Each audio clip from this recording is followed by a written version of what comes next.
നേരം ഓൺലൈനിലേക്ക് എല്ലാ പ്രിയപ്പെട്ട പ്രേക്ഷകർക്കും സ്വാഗതം. ഇന്ന് ഞാനൊരു ആധ്യാത്മിക ഗ്രന്ഥം പരിചയപ്പെടുത്തുകയാണ്. ശ്രീ പി രവികുമാർ രചിച്ച പട്ടിണത്താർ എന്ന കാവ്യം. DC ബുക്സാണ് ഇതിൻ്റെ പ്രസാധകർ.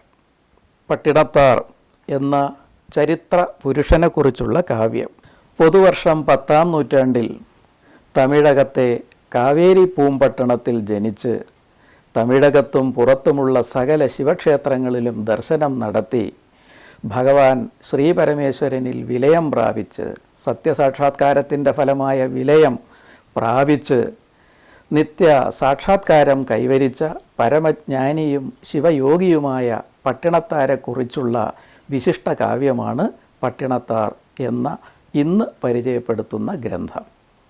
മലയാള കവിതയിൽ സ്വകീയമായ മൗലികമായ സ്വരം ശ്രവിപ്പിച്ച പി രവികുമാറിൻ്റേതായി ഭാഷയ്ക്കു ലഭിച്ചത് 3 കാവ്യങ്ങളാണ്. MD രാമനാഥൻ, നചികേതസ്, പട്ടിണത്താർ. ഇവ യഥാക്രമം 2004-ലും 2009-ലും 2022-ലുമായി പുറത്തു വന്നു. ഈ 3 കാവ്യരചനയിലൂടെ ഒരു വലിയ കാവ്യ ജീവിത സഫലതയാണ് അദ്ദേഹത്തിന്, കവിക്ക് കൈവന്നിട്ടുള്ളത്. കവിത എല്ലായ്പ്പോഴും നമ്മൾ പുറത്ത് വാക്കുകളിലൂടെ ആവിഷ്കരിക്കേണ്ട ഒരു മാധ്യമമാണ് എന്ന പൊതുവിശ്വാസത്തിന് അപവാദമാണ് പി രവികുമാർ. കവിത കവിയുടെ ഉള്ളിൽ സദാ ഉന്നിദ്രമായിരിക്കുന്നതും ജാഗര പ്രകൃതി കൈവരിക്കുന്നതുമായ ഒരു ദാർശനിക അനുഭവമാണ്. മറ്റൊരു വിധത്തിൽ പറയുകയാണെങ്കിൽ ദാർശനികമായ അനുഭൂതിയെ ഭാഷയിലേക്ക് ആവാഹിച്ച് സഹൃദയ സമക്ഷം സമർപ്പിക്കുമ്പോഴാണ് കാവ്യരൂപം പ്രാപിച്ച രചനകളായിട്ട് നമുക്ക് അവ ലഭ്യമാകുന്നത്. അങ്ങനെയുള്ള 3 രചനകളിലൂടെ സ്വന്തം കാവ്യജന്മത്തിൻ്റെ ധന്യത, സഫലത ഏറ്റുവാങ്ങാൻ സാധിച്ചു പി രവികുമാറിന് എന്നത് വലിയ ഒരു വൈശിഷ്ട്യം തന്നെയാണ്. ഈ 3 കാവ്യങ്ങളിലൂടെയും സഞ്ചരിച്ചതിൻ്റെ അടിസ്ഥാനത്തിൽ എനിക്ക് തീർച്ചയായും പറയാൻ സാധിക്കുന്ന ഒരു വസ്തുത, ഈ കവി മലയാള കവി മാത്രമല്ല, അദ്ദേഹം ഇന്ത്യൻ പൊയറ്റാണ്, ഭാരതീയ കവിയാണ്. അദ്ദേഹത്തിൻ്റെ കവിതകൾ ഭാരതീയ കവിതയാണ്. അതുകൊണ്ടുതന്നെ അവയെ സനാതന കവിത എന്ന് വിശേഷിപ്പിക്കാൻ ഞാൻ ധൈര്യപ്പെടുന്നു. ഭാരതീയ കവിതയുടെ സവിശേഷത എന്ത് എന്ന് ചോദിച്ചാൽ, ജീവിതത്തിൻ്റെ അർത്ഥമെന്ത്, ജീവിതത്തിൻ്റെ ഉണ്മയെന്ത് എന്നതിനെ സംബന്ധിച്ച വളരെ ഗഹനമായ, മൗലികമായ, ശാസ്ത്രീയമായ ഒരു ആന്തരിക അന്വേഷണത്തിൻ്റെ ഫലമായി പിറവിയെടുക്കുന്നവയാണ് എന്നതാണ്. ആ നിലയിലാണ് 3 കാവ്യങ്ങളെയും ഞാൻ മനസ്സിലാക്കുന്നത്. മറ്റൊരു പ്രകാരത്തിൽ പറയുകയാണെങ്കിൽ ഈ 3 കാവ്യങ്ങളും അവതരിപ്പിക്കുന്നത് ചരിത്രത്തിൻ്റെ 3 ഖണ്ഡങ്ങളാണ്. ചരിത്രം അനാദിയായ സംസ്കൃതിയുടെ ബഹുസ്വരമായ ആവിഷ്കാരം എന്ന നിലയിൽ നമ്മൾ നോക്കിയാൽ ചരിത്രത്തിൻ്റെ 3 ബിന്ദുക്കളെ, 3 ഖണ്ഡങ്ങളെ ഈ കാവ്യങ്ങൾ സാക്ഷാത്കാരം നൽകിയിരിക്കുന്നു എന്ന് വ്യക്തമാകും. നചികേതസ് എന്ന കാവ്യം പൗരാണിക കാലത്തിൻ്റെ പ്രതിനിധാനം സംഭവിപ്പിക്കുന്നതാണ്. പുരാതനമായ ഒരു ഇതിവൃത്തമാണ്, കഥാപാത്രങ്ങളാണ് അതിൽ സന്നിവേശിക്കപ്പെട്ടിട്ടുള്ളത്. അതുകൊണ്ട് തന്നെ ഔപനിഷദികമായിട്ടുള്ള ആ കാവ്യം സംസ്കൃത പശ്ചാത്തലത്തിൽ, സംസ്കൃത ഭാഷയിൽ ഉള്ള ഒരു ജീവിതാനുഭവത്തിൻ്റെ അവതരണമാണ്. എന്നാൽ പട്ടിണത്താർ മധ്യകാലത്തിൽ ദക്ഷിണ ഭാരതത്തിൻ്റെ സംസ്കൃതിയുടെ ആവിഷ്കാരമായി തമിഴ് ഭാഷയെ ഉപജീവിച്ച് രചിച്ചത് എന്ന വിശേഷണത്തിന് അർഹതയുള്ളതാണ്.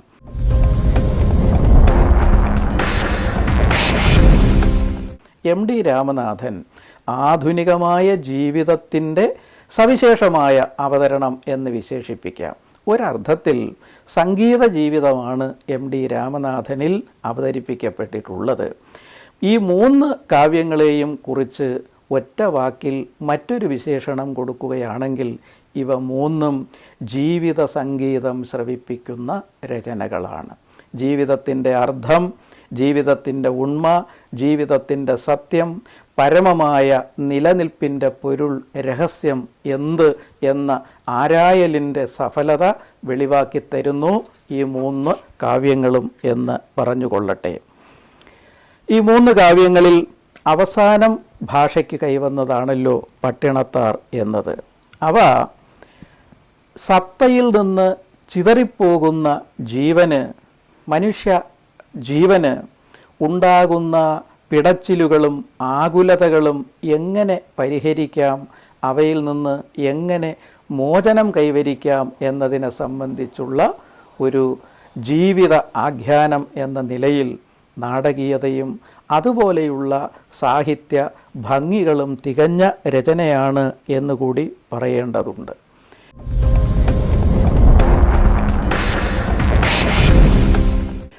ഈ 3 കാവ്യങ്ങളും നചികേതസായിക്കൊള്ളട്ടെ, എം ഡി രാമനാഥനായിക്കൊള്ളട്ടെ, പട്ടിണത്താർ തന്നെ ആയിക്കൊള്ളട്ടെ, 3ഉം മരണം എന്ന ഗൗരവാവഹമായ സമസ്യയെ, പ്രഹേളികയെ പൂരിപ്പിക്കുന്നതിന്, ഉത്തരം തേടുന്നതിനുള്ള ശ്രമമാണ് എന്നുകൂടി നമുക്ക് മനസ്സിലാക്കാം. മരണം എന്നത് ജീവികളുടെ, പ്രത്യേകിച്ച് മനുഷ്യജീവിയുടെ മനസ്സിലെ നിതാന്തമായ ഒരു അലട്ടുന്ന, സങ്കുലമായ, സങ്കടമുളവാക്കുന്ന, ഉത്കണ്ഠ ജനിപ്പിക്കുന്ന വിചാരമാണ്. ആ മരണത്തെ മധുരിക്കുന്ന, സൗമ്യമായ, ഉദാരമായ അനുഭവമാക്കി തീർക്കാൻ മനുഷ്യജന്മം കൊണ്ട് സാധിക്കും എന്ന് 3 വിധത്തിൽ ജീവിച്ചുകൊണ്ട് ഇതിലെ 3 കേന്ദ്ര കഥാപാത്രങ്ങളും നമ്മെ പഠിപ്പിക്കുന്നു എന്നത് മറ്റൊരു പ്രത്യേകതയാണ്. ഇതൊക്കെയാണ് ഭാരതീയ കവിതയുടെ യഥാർത്ഥമായ തനിമ എന്ന് നമുക്ക് പറയാൻ സാധിക്കും. ഈ അനുഭവം കൈവരിക്കണമെങ്കിൽ ജീവിതത്തെ ഏറ്റവും നിസ്വമായ അവസ്ഥയിൽ നയിച്ചുകൊണ്ട്, സൗമ്യോദാരമായ സംതൃപ്ത ഭാവം ഏറ്റുകൊണ്ട് മരണത്തിലേക്ക് സ്വച്ഛശാന്തമായി പ്രവേശിച്ച് നിത്യമായ ആനന്ദത്തിൽ വിലയിക്കുന്നതിന് എന്താണ് വേണ്ടത് എന്ന് ചോദിച്ചാൽ വിവേകമാണ് വേണ്ടത്. ആ വിവേകം കൈവരിക്കുന്നതിന് തീർച്ചയായും സഹായിക്കുന്നതിന് ഗുരുവിൻ്റെ കൃപാകടാക്ഷം കൂടിയേ തീരുകയുള്ളൂ. ഗുരുലാഭം ഉണ്ടെങ്കിൽ മാത്രമേ സാധിക്കുകയുള്ളൂ.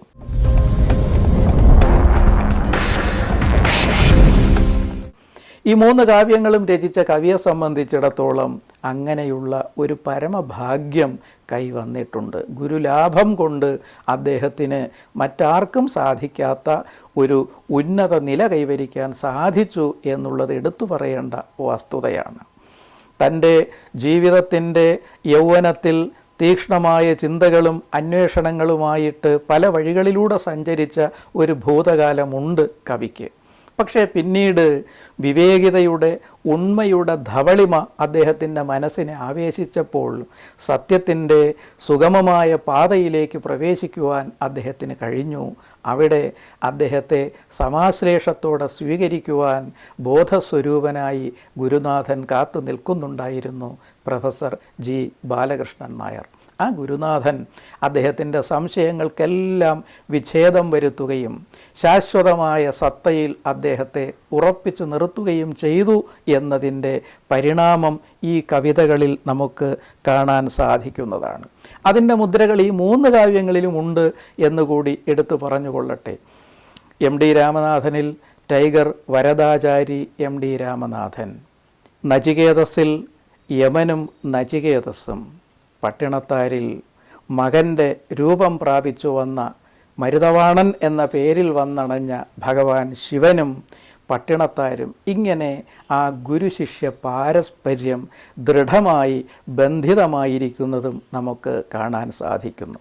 ഗുരുവിൻ്റെ കൃപാകടാക്ഷത്തിലൂടെ, സ്പർശദീക്ഷയിലൂടെ, ദർശദീക്ഷയിലൂടെ സത്യസാക്ഷാത്കാരത്തിലേക്ക് ശിഷ്യനെ ഉയർത്തുകയും പരമസത്തയിൽ കൊണ്ടെത്തിക്കുകയും ചെയ്യുന്ന ഭാരതീയമായ അത്യുന്നത ഭാവം ഈ 3 കവിതകളിലും തെളിഞ്ഞു കിട്ടുന്നതും നമുക്ക് കാണാൻ സാധിക്കും. നേരത്തെ പറഞ്ഞല്ലോ, പുതുവർഷം 10ാം നൂറ്റാണ്ടിലാണ് തമിഴ്നാട്ടിലെ കാവേരിപ്പൂമ്പട്ടണത്തിൽ പട്ടിണത്താർ എന്ന മഹാവ്യക്തി ജന്മം എടുത്തത് എന്ന്. അദ്ദേഹത്തിൻ്റെ യഥാർത്ഥത്തിലുള്ള പേര് പട്ടിണത്താർ എന്നായിരുന്നില്ല, തിരുവെൺകാടൻ എന്നാണ് അച്ഛനമ്മമാർ അദ്ദേഹത്തിനിട്ട പേര്. തിരുവെൺകാടൻ മഹാധനികനായിരുന്നു, വ്യാപാരിയായിരുന്നു, വണിക്കായിരുന്നു. രാജ്യത്തിനകത്തും പുറത്തും സമുദ്രഗമനം ചെയ്തു പോലും വ്യാപാരത്തെ പുഷ്ടിപ്പെടുത്താൻ സാധിക്കുന്ന മേധയും ഇച്ഛയും ക്രിയയും ശക്തികൾ അദ്ദേഹത്തെ അനുഗ്രഹിച്ചിട്ടുണ്ടായിരുന്നു.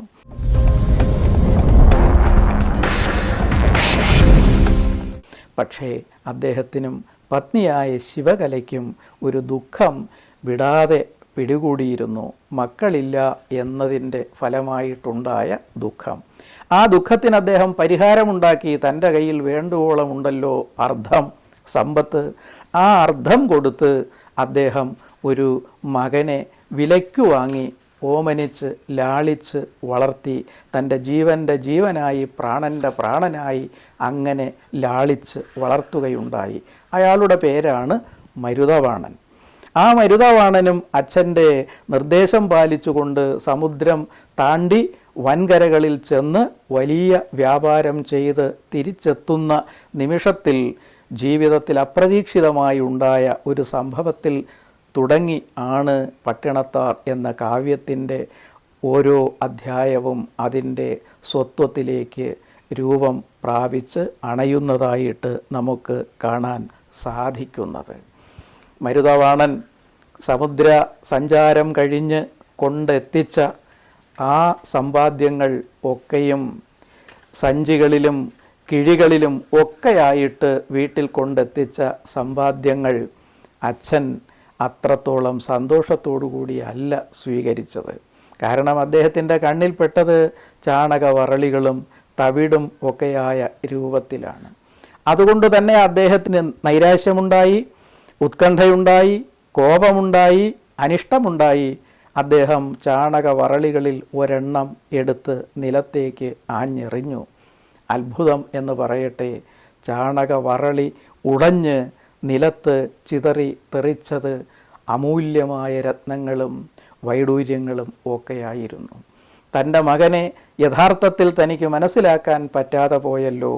താൻ ആഗ്രഹിച്ചതിൻ്റെ എത്രയോ ഇരട്ടിയായിട്ടുള്ള സമ്മാനവുമായിട്ടാണല്ലോ അവൻ തിരിച്ചു വന്നത്. എൻ്റെ മകനെവിടെ, പ്രാണൻ്റെ പ്രാണനായ മകനെവിടെ എന്ന് ഭാര്യയോട് ചോദിക്കുന്ന സന്ദർഭത്തിൽ മകൻ എങ്ങോ പോയി കളഞ്ഞിരിക്കുന്നു, അപ്രത്യക്ഷനായിരിക്കുന്നു എന്ന മറുപടിയാണ് ഭാര്യയിൽ നിന്ന് കിട്ടുന്നത്. അതും അദ്ദേഹത്തിൻ്റെ ജീവിതത്തിൽ അപ്രതീക്ഷിതമായ, ആഗ്രഹിക്കാത്ത ഒരു അനുഭവമായിട്ടാണ് ഉണ്ടായത്. അതിനെ തുടർന്ന് മകൻ അമ്മയെ ഏൽപ്പിച്ച ഒരു പെട്ടി ഭാര്യയുടെ കയ്യിൽ നിന്നും ഏറ്റുവാങ്ങി. ആ പെട്ടിയിൽ അദ്ദേഹം സൂക്ഷിച്ചു വച്ചിരുന്ന 2 വസ്തുക്കളും ആ വസ്തുക്കൾ ഒന്നിൽ കുറിച്ചു വച്ച ഒരു വാക്യവും മനസ്സിലാക്കുന്നതോടുകൂടി തിരുവെൺകാടൻ മറ്റൊരാളായിട്ട്, പട്ടിണത്താരായിട്ട്, പട്ടിണത്ത് പിള്ളയാരായിട്ട് പുതുപ്പിറവി എടുക്കുകയാണ്. അദ്ദേഹത്തിൻ്റെ ദ്വിജത്വം സംഭവിക്കുകയാണ്. 2ാം ജന്മം, ഉന്നതമായ ജന്മം, ജ്ഞാനിയായിട്ടുള്ള പിറവി സംഭവിക്കുകയാണ് ചെയ്യുന്നത്. അതാണ് ഏറ്റവും പ്രധാനപ്പെട്ട കാര്യമായിട്ട് എടുത്ത് പറയേണ്ടത്. മഹാധനികനും വണിക്കും വ്യാപാരിയുമെങ്കിലും മനുഷ്യത്വം തികഞ്ഞവനും അനുകമ്പാശാലിയുമായ ആ മനുഷ്യൻ എങ്ങനെ മറ്റൊരാളായി പരിണമിച്ചു? അതാണ് അത്യത്ഭുതകരമായ സംഭവം. അദ്ദേഹം മഹാകവിയും മഹാസിദ്ധനുമായിട്ടാണ് പുതുപ്പിറവി എടുത്തിരിക്കുന്നത്. ഇത് ഭാരത സംസ്കാരത്തിൻ്റെ അതിവിശിഷ്ടമായ ഒരു പാരമ്പര്യത്തെ ഉയർത്തിക്കാണിക്കുന്ന സംഭവമാണ്. തമിഴ് ഭാഷയിൽ ഈ വിധത്തിൽ മഹത്തായ സംഭാവന ചെയ്ത മഹിതമായ ഒരു ഗുരുപരമ്പരയുണ്ട്. ഭാരതത്തിൻ്റെ പുണ്യമായ അനാദിയായ ഗുരുപരമ്പരയെ പുഷ്ടിപ്പെടുത്തുന്ന സമാന്തരമായ ഒരു ഗുരുപരമ്പര തമിഴകത്തും ഈ വിധത്തിൽ ഉണ്ടായിട്ടുണ്ട്, ഇന്നുമുണ്ട്. ആ സത്യം തുടരുകയും ചെയ്യും. തമിഴ് ഭാഷയെയും സാഹിത്യത്തെയും ദർശനത്തെയും വളരെ സമ്പന്നമാക്കാൻ സാധിച്ച ആ ഗുരുപരമ്പര ശൈവ സിദ്ധരുടെ പരമ്പര സിദ്ധർ എന്ന പേരിൽ അറിയപ്പെടുന്നു. തമിഴിൽ ചിത്തർ എന്ന് അവർ വിളിക്കപ്പെടുന്നു.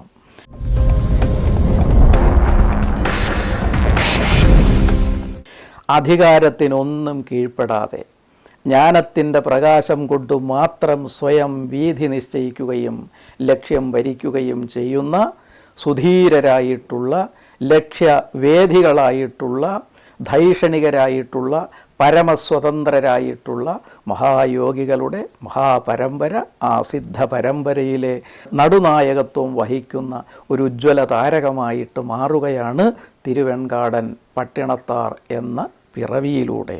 അതാണ് ഈ കാവ്യം നമ്മുടെ മുന്നിൽ അവതരിപ്പിക്കുന്ന യാഥാർത്ഥ്യം.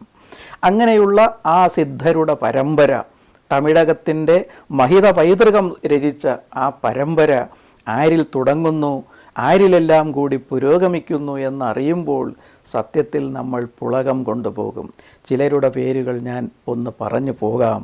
അഗസ്ത്യർ, തിരുമൂലർ, കാരയ്ക്കലമ്മയാർ, ഔവയാർ, തിരുജ്ഞാന സംബന്ധർ, അപ്പർ സ്വാമികൾ, സുന്ദരമൂർത്തി നായനാർ, മാണിക്യവാചകർ, ശിവജ്ഞാന സിദ്ധിയാർ, അരുണഗിരിനാഥർ, പട്ടിണത്താർ, ഭദ്രഗിരിയാർ, ശിവജ്ഞാന മുനിവർ, ശാന്തലിംഗസ്വാമികൾ, കണ്ണുടയ വള്ളലാർ, രാമലിംഗസ്വാമികൾ, ചിദംബരസ്വാമികൾ, തത്വരായർ, താണ്ഡവരായർ, തായുമാനവർ എന്നിങ്ങനെ നീളുന്നു ആ മഹിതമായ ഗുരുപരമ്പര. അവർ രചിച്ച പാട്ടുകൾ ചിത്തർ പാടലുകൾ, സിദ്ധരുടെ പാട്ടുകൾ എന്ന പേരിൽ പ്രസിദ്ധമാണ്. തമിഴ് ഭാഷയിൽ ഇന്നും ഈ പാട്ടുകൾ പാടി നടക്കുന്ന വ്യക്തികളും സംഘങ്ങളും തമിഴ്നാട്ടിൽ സജീവമാണ്, സജീവരാണ്, സചേതനരാണ് എന്നുള്ളതാണ്. സാഹിത്യത്തിൻ്റെ സമ്പുഷ്ടീകരണത്തിനും ഇവരുടെ രചനകൾ വളരെയധികം പ്രയോജകീഭവിച്ചിട്ടുണ്ട്.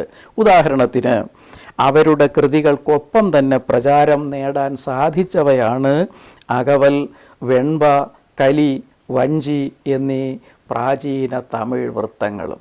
അപ്പോൾ സാഹിത്യത്തെയും ഭാഷയെയും സംസ്കാരത്തെയും എല്ലാറ്റിലുമുപരി ജീവിത ദർശനത്തെയും വളരെ വളരെ സമ്പുഷ്ടമാക്കുന്നതിന് മഹത്തായ സംഭാവന ചെയ്ത ഒരു സേവനം കൂടി ഈ ഗുരുപരമ്പരയുടേതായിട്ടുണ്ട്. അവിടം കൊണ്ടും തീരുന്നില്ല.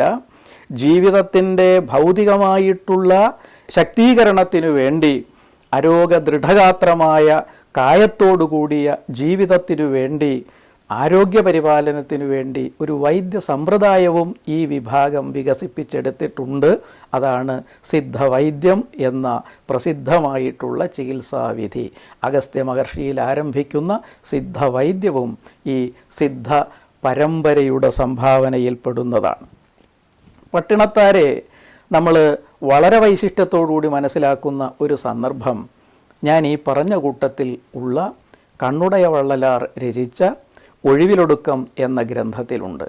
17-ാം നൂറ്റാണ്ടിൽ രചിക്കപ്പെട്ട ഒഴിവിലൊടുക്കം എന്ന ഗ്രന്ഥത്തിൻ്റെ 7ാമത്തെ അധികാരത്തിൻ്റെ പേര് തുറവ് എന്നാണ്.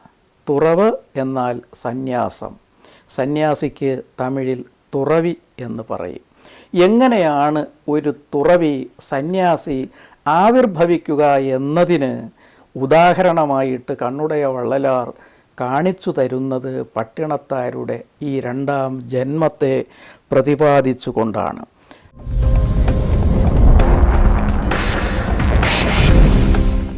ഒഴിവിലൊടുക്കത്തിൽ ആ വെൺവായിൽ പറഞ്ഞിരിക്കുന്നത് ഇപ്രകാരമാണ്: പട്ടിണത്തു പിള്ളയിന പത്രക്രിയൈ പരവി വിട്ടുവിടമാട്ടാർ വെറു വീടർ വെട്ട വെറു എലുമ്പൈ നായ്ക്കരണ്ട വേന്തർ വര നായ് പാടുത്തു ഉറപതൈ കാട്ടുവോമോ എന്നാണ് തമിഴിൽ അതിനെക്കുറിച്ച് പറഞ്ഞിട്ടുള്ളത്.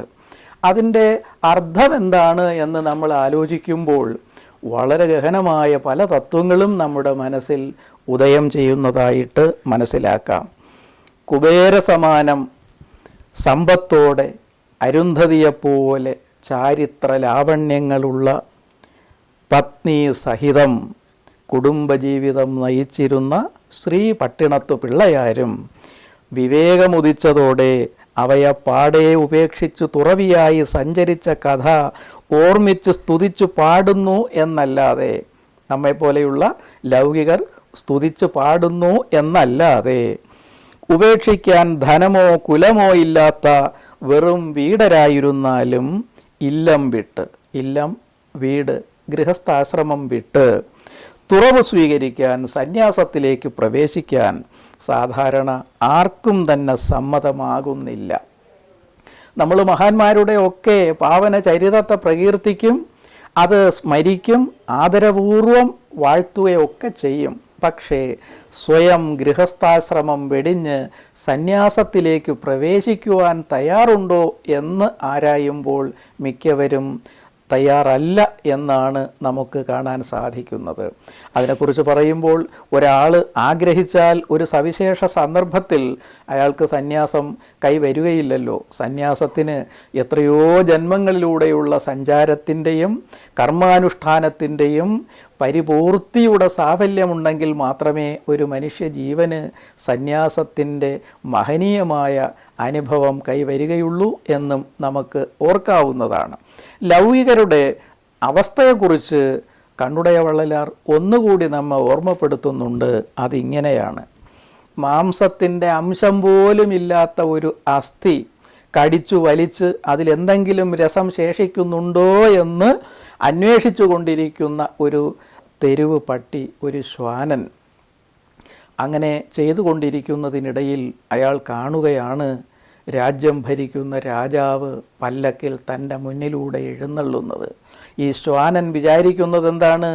തൻ്റെ വിലപ്പെട്ട അന്നമായിട്ടുള്ള ഈ ഒന്നും ശേഷിക്കാത്ത ഈ അസ്ഥി തട്ടിയെടുക്കുന്നതിന് വേണ്ടിയിട്ടാണോ ഈ രാജാവിൻ്റെ വരവ് എന്ന് വിചാരിച്ച് അയാൾ രാജാവിനെ നോക്കി മുറുമുറുക്കും. രാജാവിന് ഈ അസ്ഥിയെക്കുറിച്ചോ അതിൻ്റെ രസത്തെക്കുറിച്ചോ ഓർക്കാൻ പോലും സാവകാശമില്ല, ആവശ്യമില്ല, താല്പര്യമില്ല എന്ന് ഈ ശ്വാനൻ അറിയുന്നുണ്ടോ? അറിയുന്നേയില്ല. ഇതുപോലെയാണ് മനുഷ്യ ജീവിതത്തിൽ നമ്മൾ ലൗകികതയിൽ, ലോകരസങ്ങളിൽ പറ്റി നമ്മുടെ മനസ്സ് നമ്മെ ബന്ധപ്പെടുത്തി അലട്ടലുകളിൽ പെടുത്തി വട്ടം കറക്കിക്കൊണ്ടിരിക്കുന്നത് എന്ന് തിരിച്ചറിയാനുള്ള വിവേകം പലർക്കും ഉണ്ടാവുന്നില്ല എന്നാണ്. ആ അവസ്ഥയിലാണ് മഹാവണിക്കായ ധനികനായ തിരുവെൺകാടൻ സർവസ്വവും ഉപേക്ഷിച്ച് പരമസർവസ്വം കൈവരിക്കുന്ന പട്ടിണത്തു പിള്ളയാരായിട്ട് പുതുപ്പിറവിയെടുക്കുന്നത് എന്നാണ് നമുക്ക് മനസ്സിലാക്കാൻ സാധിക്കുന്നത്. ഈ മഹാജ്ഞാനിയുടെ പാവനമായ ചരിത്രത്തെ ഉപജീവിച്ചുകൊണ്ടാണ് ശ്രീ പി രവികുമാർ ഈ കാവ്യം രചിച്ചിട്ടുള്ളത്. അതിൻ്റെ ഉപക്രമവും ഉപസംഹാരവും മാറ്റി നിർത്തിയാൽ 10 ഭാഗങ്ങളായിട്ടാണ് കാവ്യഗാത്രം പൂർണ്ണത പ്രാപിച്ചിട്ടുള്ളത് എന്ന് നമുക്ക് കാണാൻ സാധിക്കും.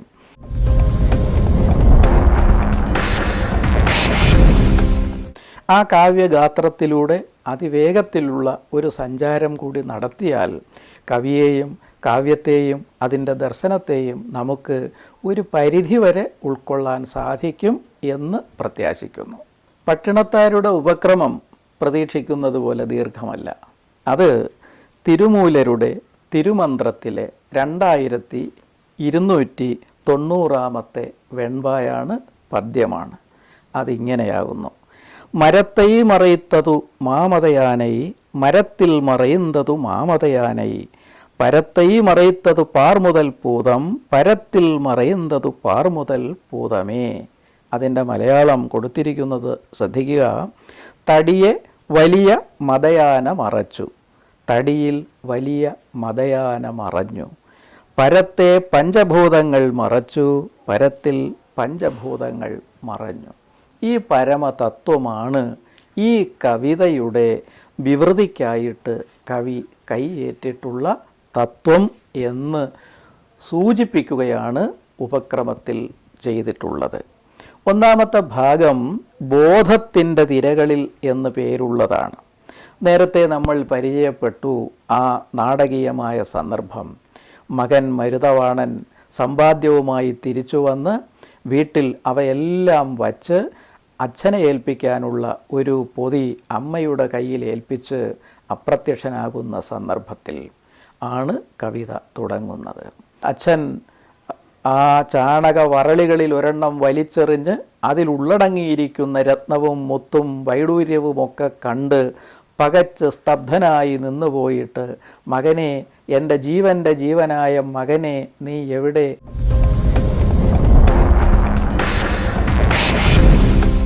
അരികിലേക്ക് വരൂ എന്ന് ശബ്ദത്തോടെയും നിശബ്ദമായും യാചിക്കുന്ന സന്ദർഭത്തിൽ അമ്മ മകൻ അപ്രത്യക്ഷനായി എന്നും അച്ഛനെ ഏൽപ്പിക്കാൻ തന്നിട്ടുള്ള ഈ പൊതി ഏറ്റുവാങ്ങണമെന്നും ആവശ്യപ്പെട്ടുകൊണ്ട് സമർപ്പിക്കുകയാണ്.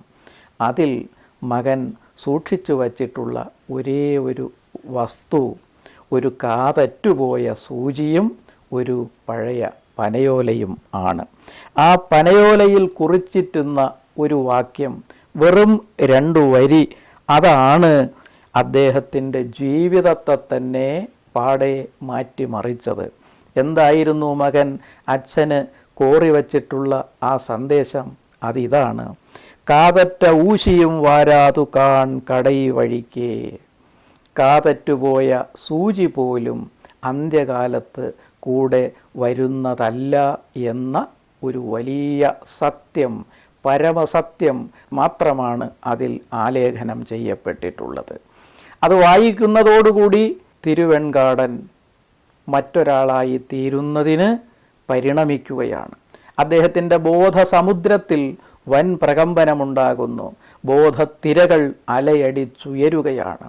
അദ്ദേഹത്തിൻ്റെ ഭൗതിക പ്രകൃതി മാറിമറിയുന്നു. പ്രപഞ്ചം അദ്ദേഹത്തിൻ്റെ അകക്കണ്ണിനു മുന്നിൽ അപ്രത്യക്ഷമാകുന്നു. പ്രപഞ്ചത്തെ നിലനിർത്തുന്ന പരമമായ പൊരുൾ, ഉണ്മ, സത്യം അകക്കണ്ണിൽ തെളിഞ്ഞു വരികയാണ്. അങ്ങനെയാണ് പട്ടിണത്താരുടെ പിറവി സംഭവിക്കുന്നത്.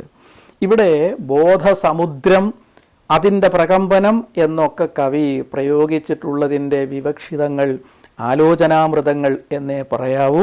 അതിനെക്കുറിച്ച് നമുക്ക് കൂടുതൽ വിചിന്തനം നടത്താൻ വകയുണ്ട്. തിരയടങ്ങാത്ത കടലാണ് ബോധം എന്നാണ്. അശാമ്യമായ ബോധസമുദ്രം എന്ന് കവി ഉദ്ദേശിക്കുന്നു. സമുദ്രത്തിൻ്റെ അടിയിൽ പക്ഷേ ഈ അശാന്തിയും അലയടിയും ഒന്നുമില്ല. അവിടം സ്വച്ഛം, ശാന്തം ആയിരിക്കാനാണ് സാധ്യത. ആ ബോധത്തിൻ്റെ അഗാധതയിലേക്ക് സത്ത എത്തിച്ചേരുക എന്നതാണ് സംഭവിക്കേണ്ടത്. അതാണ് ഇവിടെ അദ്ദേഹത്തിൻ്റെ കാര്യത്തിൽ സംഭവിച്ചിട്ടുള്ളത്.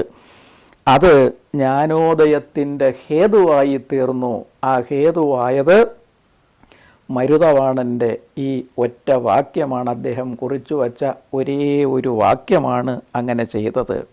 അപ്പോൾ പരമ്പൊരുളിൻ്റെ വെളിപാടിൽ, അസ്തിത്വത്തിൻ്റെ ആത്മപ്രകാശത്തിൽ പട്ടിണത്താരുടെ ഞാനെന്ന ഭാവം മറഞ്ഞു പോകുന്നു. ഞാനെന്ന ഭാവം മറഞ്ഞു പോകുന്നു. താൻ വേറെയായി മറ്റൊന്നായി നിലനിൽക്കുന്നില്ല എന്ന ഒരു സത്യം, അങ്ങനെയുള്ള നിലനിൽപ്പ് ഇനിയില്ല എന്ന യാഥാർത്ഥ്യത്തിലേക്ക് അദ്ദേഹം ഉണരുകയാണ്. അത് ജ്ഞാനത്തിൻ്റെ അഗ്നി സർവകർമ്മങ്ങളെയും സകല വാസനകളെയും എരിച്ച് ചാമ്പലാക്കുകയാണ് ചെയ്യുന്നത്. സർവഭുക് ആണല്ലോ അഗ്നി, ജ്ഞാനത്തിൻ്റെ അഗ്നി. അത് അദ്ദേഹത്തിന് പ്രദാനം ചെയ്യുന്നതാകട്ടെ ആത്മപ്രകാശം, ആത്മജ്ഞാനത്തിൻ്റെ ജ്യോതിസാണ്. ജ്ഞാനം അഗ്നിയാണ്. അത് ആത്മാവിനെ കാട്ടിത്തരുന്നു, ആത്മാവിനെ ജ്വലിപ്പിക്കുന്നു. ആ മാറ്റമാണ് തിരുവെൺകാടനിൽ ഉണ്ടായിക്കൊണ്ടിരിക്കുന്നത്. അതുകൊണ്ട് അദ്ദേഹത്തിന് ഇനി പഴയ നിലയിൽ തുടരാൻ പറ്റുകയില്ല. മഹാധനികനായ, മഹാപ്രഭുവായ, സർവരാലും മാനിക്കപ്പെടുന്ന നിലയിൽ നിന്ന് അദ്ദേഹത്തിന് മാറണം. അതെന്തു മാറ്റമാണ്? പ്രത്യക്ഷത്തിൽ അതിനെ നിസ്വത്വം, നിസ്വജന്മം, നിസ്വഭാവം എന്ന് വിശേഷിപ്പിച്ചിട്ടുണ്ട് കവി. നിസ്വനാവുകയാണ്, ഒന്നുമില്ലാത്തവനാവുകയാണ്, മറ്റുള്ളവരുടെ കണ്ണിൽ യാതൊന്നുമില്ലാത്തവനാവുകയാണ്. യഥാർത്ഥത്തിൽ എല്ലാമുള്ളവനായി, സകലതിൻ്റെയും ഉടമയായി, സകലതിൻ്റെയും ഉണ്മയായി തീരുന്ന അനുഭവമാണ് ആ നിസ്വഭാവം എന്ന് ജ്ഞാനികൾക്കല്ലാതെ മറ്റുള്ളവർക്ക് മനസ്സിലാവുകയില്ല. അതാണ് ഇവിടെ സംഭവിക്കുന്നത്. അത് സംഭവിക്കണമെങ്കിൽ എന്തു വേണം? ഏറ്റവും അമൂല്യമെന്ന് നാം കണക്കാക്കുന്ന, എല്ലാവരും കണക്കാക്കുന്നതിനെ ത്യജിക്കണം, വെടിയണം. അങ്ങനെ ഭൗതികമായി അമൂല്യമെന്ന് സകലരും കരുതുന്നതിനെ ത്യജിക്കുമ്പോഴാണ്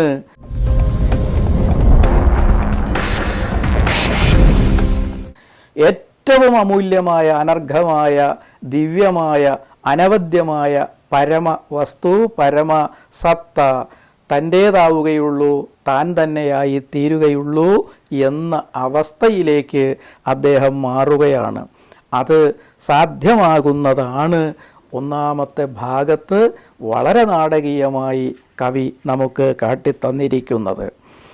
തൻ്റെ പ്രിയപ്പെട്ടവനായ പ്രാണന്റെ പ്രാണനായ മകനെ നീ എവിടെ എന്ന് അദ്ദേഹം ആരായുന്ന സന്ദർഭത്തിൽ സംഭവിച്ച മാറ്റമാണിത്. പ്രാണന്റെ പ്രാണനായ മകനെ തന്നെ തനിക്ക് ഇവിടെ നഷ്ടപ്പെട്ടിരിക്കുന്നുവോ, അഥവാ തനിക്ക് സർവസ്വമായിരുന്നത് തിരുവെൺകാടനെ വിട്ട് അകന്നുപോയതാണോ എന്നുള്ള ഒരു സന്ദേഹത്തിൽ വായനക്കാരൻ എത്തി നിൽക്കുമ്പോഴാണ് അദ്ദേഹം ഈ പരിണാമത്തിലൂടെ മറ്റൊരു പിറവിയെടുത്ത് മറ്റൊരു കർമ്മകാണ്ഡത്തിലേക്ക്, കർമ്മവീഥിയിലേക്ക് പ്രവേശിക്കുന്നത്. അങ്ങനെ അദ്ദേഹത്തിന് ആ മാറ്റം സംഭവിക്കുന്നതിനെക്കുറിച്ച് കവി കോറിയിട്ടിട്ടുള്ള വാക്കുകൾ: പനയോലയിൽ എഴുതപ്പെട്ട അക്ഷരങ്ങൾ ശബ്ദമായി പരിണമിച്ച് പെരുമ്പറയായി അകത്തും പുറത്തും മുഴങ്ങുന്നു എന്നാണ്. വാക്ശക്തി, വാക് അഗ്നി ജ്ഞാനത്തെ ജ്വലിപ്പിക്കുന്നു, ജ്ഞാനത്തെ ദഹിപ്പിക്കുന്നു. ജ്ഞാനത്തെ ജ്വലിപ്പിക്കുന്നു, അജ്ഞാനത്തെ ദഹിപ്പിക്കുന്നു എന്ന നിലയാണ് ഇത്. കാതറ്റ ഊശിയും വാരാതു കാൺ കടൈ വഴിക്കേ എന്നത്. ഇവിടെ അദ്ദേഹം ബോധത്തിൻ്റെ തിരകളിൽ ആടി ഉലഞ്ഞ് ജ്ഞാനത്തിൽ എരിയുന്നു, പട്ടിണത്താരായി മാറുന്നു എന്നതാണ്. ഇതുതന്നെയാണ് മായാബന്ധനത്തിൽ നിന്നുള്ള നിത്യമുക്തി, മായയിൽ നിന്നുള്ള കുതറിമാറൽ. ഇത് യഥാർത്ഥത്തിൽ മകൻ്റെ തിരോധാനം അല്ല, മായ എന്ന സത്യം നമുക്ക് കാട്ടിത്തരുകയാണ്. പരമാർത്ഥം നിവേദിച്ചിട്ട് മരുതവാണൻ മറയുന്നു. ഇത് നേരത്തെ സൂചിപ്പിച്ച ഗുരുലാഭം ആയിട്ട് തന്നെ നമുക്ക് മനസ്സിലാക്കാൻ സാധിക്കുന്നു. അച്ഛൻ്റെ സ്ഥാനത്ത് നിൽക്കുന്ന സാധാരണ മനുഷ്യനെ ദ്വിജത്വത്തിലേക്ക്, രണ്ടാം പിറവിയിലേക്ക്, ഉജ്ജ്വലമായ ജന്മത്തിലേക്ക്, മഹത്തായ പടവിലേക്ക് കയറ്റിവിടുന്നതിന് സഹായിച്ചിട്ട്, നിമിത്തമായിട്ട്, ആ നിയോഗം പൂർത്തിയാക്കിയിട്ട് ഗുരു മറയുകയാണ്. യഥാർത്ഥത്തിൽ ശ്രീ പരമേശ്വരനാണ് മകനായിട്ട്, മരുതവാണനായിട്ട് ശിവകലയുടെയും തിരുവെൺകാടൻ്റെയും ജീവിതത്തിൽ വന്നണഞ്ഞത് എന്ന് വിശ്വസിക്കുന്നവരാണ് അനുവാചകരിൽ ബഹുഭൂരിപക്ഷവും. രണ്ടാമത്തെ ഭാഗത്ത് പട്ടിണത്താർ വീട് ഉപേക്ഷിച്ചു പോകുന്നതിൻ്റെ മനോഹരമായ വർണ്ണന നമുക്ക് കാണാൻ സാധിക്കും. ഒരു ജന്മം പിന്നിട്ട് മറ്റൊരു ജന്മത്തിലേക്ക് പോകുന്നത് സാധാരണ മനുഷ്യ ജീവിതത്തിൽ സംഭവ്യമല്ല.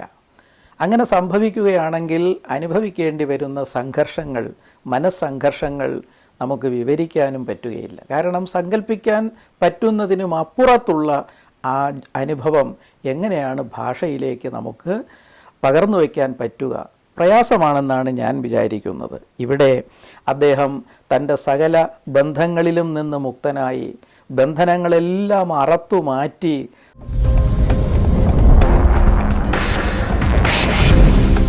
സ്വാതന്ത്ര്യത്തിലേക്ക് ഉറച്ച ചുവടുകളുമായിട്ട് നടന്നു പോകുന്ന കാഴ്ചയാണ്. തനിക്ക് ജന്മം നൽകിയ അമ്മ, തന്നെ കണ്ണിലെ കൃഷ്ണമണി പോലെ ഇതുവരെയും കാത്തു സൂക്ഷിച്ച പ്രിയപത്നി, തന്നെ എല്ലാ വിധത്തിലും തൃപ്തിപ്പെടുത്താൻ ആജ്ഞകൾ ശിരസാവഹിച്ച് കൂടെ നിന്നിരുന്ന പരിചാരകർ, തൻ്റെ കാര്യസ്ഥൻ തുടങ്ങിയവരോടെല്ലാം അദ്ദേഹം യാത്ര ചോദിക്കുന്നു. ഓരോരുത്തരും വൈകാരികതയോടുകൂടി, വികാര പാരവശ്യത്തോടുകൂടി ആ ജീവിത ബന്ധങ്ങളുടെ വില, ആ ജീവിത ബന്ധങ്ങളുടെ മൂല്യം ഓർമ്മപ്പെടുത്തിക്കൊണ്ട് വിട്ടുപോകരുതേ എന്ന് അപേക്ഷിക്കുന്നു. അഥവാ വിട്ടുപോവുകയാണെങ്കിൽ എന്നെ ഒപ്പം വരാൻ അനുവദിക്കണം എന്ന് അപേക്ഷിക്കുന്നു. ഇത് മനുഷ്യജീവിതത്തിൽ ഏറ്റവും നിർണായകമായ സന്ദർഭമാണ്. ആ സന്ദർഭത്തെയാണ് സമചിത്തതയോടെ, നിർവികാരതയോടെ, നിസ്സംഗതയോടെ തുറവി, സന്യാസി അതിജീവിച്ച് പോകേണ്ടത്. ആ സന്ദർഭമാണ് നമ്മൾ ഇപ്പോൾ കാണുന്നത്. ജ്ഞാനോദയം വന്നതിൻ്റെ ഫലമായി ഭ്രമമകന്ന് ഉണ്മ തെളിഞ്ഞ് അദ്ദേഹം പോകുന്നു. ഇവിടെ തൻ്റെ മനസ്സിനെ പിന്നിലേക്ക് കെട്ടിവലിക്കുന്ന ചരടുകളെയെല്ലാം സൗമ്യമായി അദ്ദേഹം അറത്തു മാറ്റുന്നു. മനോജയത്തിൻ്റെ മഹിതമായ ഒരു സന്ദർഭമാണിത്. മനോനാശമാണ് ഒരർത്ഥത്തിൽ അതിന് സഹായകമാകുന്നത്. സാന്ദർഭികമായി പറഞ്ഞുകൊള്ളട്ടെ, മനോനാശം എന്ന പ്രബന്ധത്തിൽ ചട്ടമ്പിസ്വാമികൾ ഈ നിലയെക്കുറിച്ച് വളരെ ഹൃദ്യമായി ഗഹനമായി പ്രതിപാദിക്കുന്നത് നമുക്ക് കാണാൻ സാധിക്കും. ഞാൻ പോവുകയാണ് പ്രിയതമേ, എനിക്ക് ജന്മം നൽകിയ അമ്മേ, പരിചാരകരെ,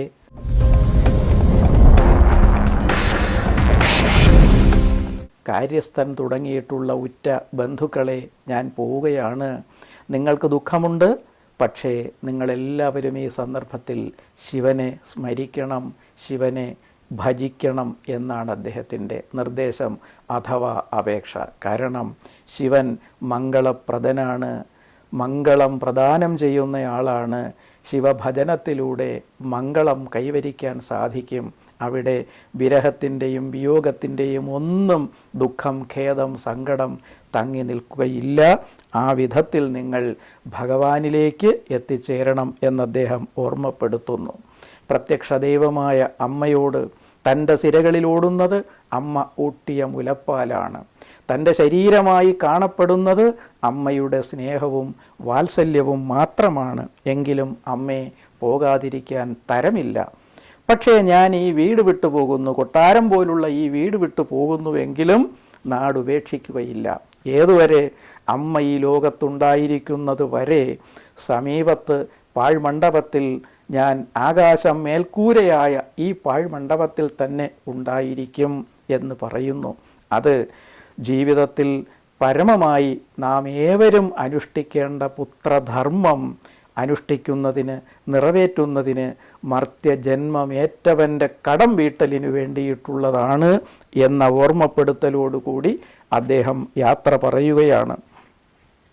ഒരർത്ഥത്തിൽ അദ്ദേഹം യാത്ര പറയുന്ന സന്ദർഭത്തെ ഒരു ആത്മപിണ്ഡ സമർപ്പണ സമാനമായിട്ട് നമുക്ക് കാണാൻ സാധിക്കും. സന്യാസം സ്വീകരിക്കുന്നയാൾ തൻ്റെ തന്നെ പിണ്ഡം സമർപ്പിച്ച് കർമ്മബന്ധങ്ങളെല്ലാം അറത്തുമാറ്റി മറ്റൊരു കർമ്മവീതിയിലേക്ക് പ്രവേശിക്കുന്ന സന്ദർഭത്തിൽ അനുഷ്ഠിക്കുന്നതിന് സമാനമായ സമാന്തരമായ കർമ്മങ്ങളാണ് ഇവിടെയും നമുക്ക് കാണാൻ സാധിക്കുന്നത്. എത്രയോ ലക്ഷം കോടി വിലമതിക്കുന്ന സ്വർണവും രത്നവും വൈഡൂര്യവും എല്ലാം അദ്ദേഹം തൻ്റെ കാര്യസ്ഥനോട് വലിച്ച് തെരുവിലേക്ക് എറിയാൻ ആവശ്യപ്പെടുകയാണ്. എല്ലാം ഉപേക്ഷിക്കുകയാണ്. തൻ്റെ പട്ടുവസ്ത്രം അഴിച്ചു വയ്ക്കുന്നു, അണിഞ്ഞിരിക്കുന്ന അമൂല്യമായ ആഭരണങ്ങൾ ഊരിവയ്ക്കുന്നു. പകരം ഒരു കൗവീനം, കോണകം മാത്രം ധരിച്ചുകൊണ്ട് നഗ്നപാതനായിട്ട് അദ്ദേഹം തെരുവിലേക്ക് ഇറങ്ങുന്നു. ഈ സന്ദർഭത്തിൽ നാം മനസ്സിലാക്കേണ്ടത് സർവസ്വമായ പരമധാമത്തെ, പരമജ്ഞാനത്തെ, പരമസ്വരൂപത്തെ പ്രാപിക്കുന്നവന് അതിൽ താഴെയുള്ള മറ്റടയാളങ്ങളും മുദ്രകളും യാതൊന്നും ആവശ്യമില്ല. സർവവും വലിച്ചെറിയേണ്ടത് അത്യന്താപേക്ഷിതമാണ് എന്ന സത്യം നമ്മെ നിവേദിപ്പിച്ചുകൊണ്ട് അദ്ദേഹം പോവുകയാണ്. അദ്ദേഹം പറയുന്നു, എല്ലാം തെരുവിലേക്ക് വലിച്ചെറിയൂ, ദരിദ്രർക്ക് അവ വേണ്ടതാണ്, ആവശ്യമുണ്ട് എന്നതാണ്. അർത്ഥവത്തായിട്ടുള്ള വാക്കാണ്. ദരിദ്രർക്കാണ് ആവശ്യം. ഏത് പ്രകാരത്തിൽ?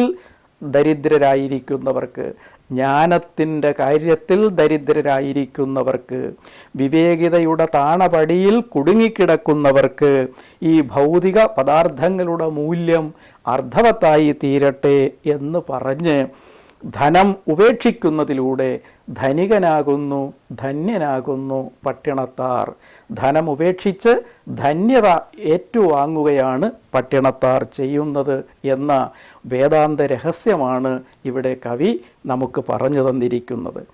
മൂന്നാമത്തെ ഭാഗത്തേക്ക് എത്തുമ്പോൾ ഈ നിലയിൽ രാജാവിനെപ്പോലെ, കാവേരി പൂമ്പട്ടണത്തിലെ സകല മനുഷ്യരും രാജാവിനെപ്പോലെ വണങ്ങിയിരുന്ന ആ മനുഷ്യൻ കൗവീനം ധരിച്ച് ഭിക്ഷാപാത്രവും എടുത്ത് വീടുകൾ കയറി ഇറങ്ങി ഭിക്ഷാം ദേഹി എന്ന് പറഞ്ഞ് യാചിച്ച് നടക്കുന്ന കാഴ്ച ഏവരിലും ഉണ്ടാക്കിയത് സങ്കടത്തോടൊപ്പം അവമതിപ്പും അപമാനവുമാണ്. പ്രത്യേകിച്ച് ബന്ധുക്കളിൽ, ഉറ്റവരിൽ, സുഹൃത്തുക്കളിൽ, സഹോദരങ്ങളിൽ ഒക്കെ. സ്വാഭാവികമായും അതിൻ്റെ പരാതി രാജ്യം ഭരിക്കുന്ന രാജാവിൻ്റെ സവിധത്തിൽ അവരെല്ലാവരും കൂടി എത്തിച്ചു.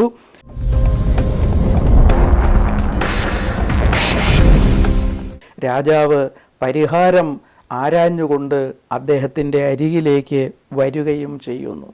രാജാവ് പല്ലക്കിൽ നിന്നിറങ്ങി പട്ടിണത്താരുടെ മുന്നിൽ വന്ന് നിൽക്കുന്നു. ധ്യാനസ്ഥനായിരിക്കുന്ന പട്ടിണത്താരെ കണ്ടിട്ട് ചോദിക്കുന്നു, എൻ്റെ എല്ലാ ജന്മദിനത്തിനും എനിക്ക് അമൂല്യമായ രത്നഹാരം സമ്മാനിച്ചു കൊണ്ടിരുന്ന അല്ലയോ മഹാധനികനായ പട്ടിണത്താരെ, അങ്ങ് എന്താണ് ഈ കാട്ടുന്നത് എന്ന് ചോദിക്കുമ്പോൾ അദ്ദേഹം നൽകുന്ന മറുപടി വളരെ സാരവത്താണ്. എന്താണ് സാരവത്തായ ആ മറുപടി? രാജാവേ, അങ്ങ് നിൽക്കുമ്പോൾ ഞാൻ നിൽക്കുന്ന അങ്ങയുടെ മുന്നിൽ ഇരിക്കുകയാണ്. എനിക്ക് ഇരിക്കാൻ സാധിക്കുന്നു. ചുമ്മാ ഇരിക്കുന്നതിന്, സ്വസ്ഥനായിരിക്കുന്നതിന്, സമാധാനമായിരിക്കുന്നതിന് സാധിക്കുമ്പോൾ എൻ്റെ മുന്നിൽ നിൽക്കാൻ മാത്രമേ അങ്ങേക്ക് സാധിക്കുന്നുള്ളൂ എന്ന മറുപടിയാണ് അവിടെ നമുക്ക് കാണാൻ സാധിക്കുന്നത്. ഇവിടെ ഒഴിവിലൊടുക്കം എന്ന തമിഴിലെ സുപ്രസിദ്ധമായ ശൈവ സിദ്ധാന്ത ഗ്രന്ഥത്തിൽ പ്രതിപാദിച്ചിട്ടുള്ള സന്യാസ സംബന്ധമായ ഒരു തത്വം നമ്മൾ മനസ്സിലാക്കണം. സന്യാസത്തിന് രണ്ടു വശമുണ്ട്, അകം എന്നും പുറം എന്നും രണ്ടു വശം. സന്യാസത്തിൻ്റെ അകം സന്യാസം എന്ന ഭാഗം മനപ്പറ്റ അറുത്ത് കളയുക എന്നതാണ്. സകല സംഘങ്ങളെയും മമതാബന്ധങ്ങളെയും വേരറത്തു മാറ്റി നിൽക്കുന്ന മനോനിലയാണ് അകം സന്യാസം. ആ അകം സന്യാസം സ്വീകരിച്ച ആളിന് പുറം സന്യാസവും ആവശ്യമാണ്, അത്യാവശ്യമാണ്. എന്താണ് പുറം സന്യാസം? അതാണ് ഈ പട്ടുവസ്ത്രങ്ങൾ ഊരി എറിഞ്ഞ് കൗവീനം ധരിച്ച് ഭിക്ഷാപാത്രം എടുത്ത് ഭിക്ഷ യാചിക്കുന്ന നിലയിൽ, മറ്റുള്ളവർക്ക് അപമാനമുണ്ടാകുന്ന നിലയിൽ തന്നെ ഇകഴ്ത്തിക്കാണിക്കുന്ന മട്ടിലുള്ള ജീവിതചര്യ പുറം സന്യാസമാണ്. അത് ദേഹാഭിമാനത്തെ, ഇന്ദ്രിയാഭിമാനത്തെ ഒക്കെ നിരാകരിക്കുന്നതിൻ്റെ ഒരു തെളിവായിട്ടും ജയമായിട്ടും നമ്മൾ കണക്കാക്കുന്നതാണ് എന്ന് പുറം സന്യാസത്തെക്കുറിച്ച് ഒഴിവിലൊടുക്കം നമുക്ക് പറഞ്ഞു തരുന്നുണ്ട്. ആ നിലയിലാണ് ഇപ്പോൾ പട്ടിണത്താർ രാജാവിൻ്റെ മുന്നിൽ നിന്നുകൊണ്ട് ഈ ഉത്തരം കൊടുത്തത്. ആ ഉത്തരം കേട്ടപ്പോൾ രാജാവിൻ്റെ മനോനിലയിൽ മാറ്റമുണ്ടാകുന്നു. തിരുവൻകാടൻ്റെ മനസ്സിൽ ബോധസമുദ്രത്തിൽ ഉണ്ടായ പ്രകമ്പനം പോലൊന്ന് രാജാവിൻ്റെ ഉള്ളിലും ഉണ്ടാകുന്നു. അത് നമ്മൾ പ്രത്യേകം ശ്രദ്ധിക്കണം. രാജാവ് പഴയകാലത്ത് രാജാക്കന്മാർ ഗുരുക്കന്മാരുടെ ശിക്ഷണത്തിൽ, പ്രത്യേകമായ പരിശീലനത്തിൽ, വിവിധമായ വിഷയങ്ങളിലുള്ള പരിശീലനത്തിൽ പാകം ചെയ്യപ്പെട്ട് ഉണ്ടാക്കപ്പെടുന്ന ഏതാണ്ട് സമ്പൂർണമായ വ്യക്തിത്വത്തിൻ്റെ ഉടമകളായിരുന്നു എന്നതുകൊണ്ടാണ് ഈ വിവേകം നമുക്ക് കാണാൻ സാധിക്കുന്നത്. ഇത് ഇന്നത്തെ ജനാധിപത്യത്തിലെ രാജാക്കന്മാരെ പോലെ ഭാവിച്ച് നടക്കുന്നവരിൽ അല്പം പോലും ആരും പ്രതീക്ഷിച്ച് കളയരുത് എന്ന് സന്ദർഭവശാൽ ഓർമ്മിപ്പിച്ചു കൊള്ളട്ടെ. ഏതായാലും പട്ടിണത്താരുടെ ആ പരമോന്നത നില മനസ്സിലാക്കാൻ മഹാരാജാവിന് സാധിച്ചു. അദ്ദേഹം വിനയാന്വിതനായി കൂപ്പ് കൈയോടുകൂടി അദ്ദേഹത്തിൻ്റെ മുന്നിൽ നിന്ന്, പട്ടിണത്താരുടെ മുന്നിൽ നിന്ന് മടങ്ങിപ്പോവുകയും ചെയ്യുന്നു. രാജാവ് പട്ടിണത്താരുടെ മുന്നിൽ അത്യന്തം വിനീതനായി ശിരസ്സു നമിച്ച് കൈകൾ കൂപ്പി വിട പറഞ്ഞു. ജ്ഞാനം, വിവേകം, വിനയം ഉണ്ടാക്കുന്നു. ഇതാണ് വളരെ പ്രധാനപ്പെട്ട കാര്യം. ഇത് ഏതുകാലത്തും ജനങ്ങളെ ഭരിക്കുന്നവരുടെ മനസ്സിൽ ഉണ്ടാകേണ്ട വിവേകമാണ് എന്ന് ഓർമ്മപ്പെടുത്തിക്കൊള്ളട്ടെ. ജ്ഞാനിയുടെ സിദ്ധികൾ, ജ്ഞാനിയാകുന്നതോടുകൂടി ജ്ഞാനിക്ക് അറിയാതെ കൈവരുന്ന സിദ്ധികൾ, അതിനെക്കുറിച്ചാണ് 4-ാം ഭാഗത്തിലും തുടർന്നു വരുന്ന ചില സന്ദർഭങ്ങളിലും നമുക്ക് കാണാൻ സാധിക്കുന്നത്. സിദ്ധികൾ എന്നത് അധ്യാത്മശാസ്ത്രത്തിൽ ഏറ്റവും വലിയ നേട്ടം ആയിട്ട് ഒരിക്കലും കൊണ്ടാടപ്പെടുന്നവയല്ല. താത്കാലികമായിട്ടുള്ള വിഭൂതികൾ തുച്ഛം എന്നാണ് പറയപ്പെടുന്നത്. നമുക്ക് കല്ലും മുള്ളും ഉള്ള വഴിയിലൂടെ നടക്കാൻ പാദരക്ഷ എത്രമാത്രം സഹായിക്കുമോ അതുപോലെ മാത്രമേ ഉള്ളൂ സിദ്ധികൾ എന്നാണ്. പക്ഷേ ഇന്നത്തെ കാലത്ത് ആളുകൾക്ക് ഈ സിദ്ധിപ്രകടനങ്ങൾ ഉണ്ടെങ്കിൽ അത്ഭുതം ജനിക്കുകയും